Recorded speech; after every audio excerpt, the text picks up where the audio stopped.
उपवर्गीकरणाच्या विरोधात आमदार राजकुमार बडोले यांनी रणशिंग फुंकलंय।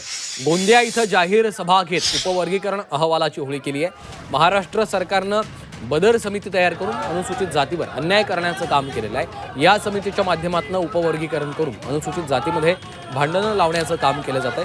बदर समितीचा अहवाल रद्द करावा, सरकारनं हा निर्णय मागे घेतला नाही तर जनता रस्त्यावर उतरेल असा इशारा राजकुमार बडोले यांनी दिला।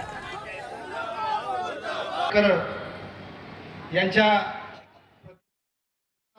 जातीचं उपवर्गीकरण करणं हेच संविधानाच्या कलम 14 अन्वये हे चुकीचं आहे आणि म्हणून ही मागणी सगळ्या पक्षाच्या लोकांनी, सगळ्या 59 अनुसूचित जातीच्या लोकांनी, माझ्या सगळ्या समाज बांधवांनी या ठिकाणी केली आहे आणि म्हणून अनंत बदर समितीचा अहवाल सार्वजनिक करावा, त्याची वेळ वाढवून द्यावी सरकारनं आणि संसदेमध्ये सरकारनं कायदा करावा आणि त्या ठिकाणी उपवर्गीकरण रद्द करावं किंवा 2027ला ऑलरेडी जातीय जनगणना होत आहे तोपर्यंत सरकारनं यावर कोणतीही कार्यवाही करू नये एवढं या ठिकाणी आम्ही मागणी करतो।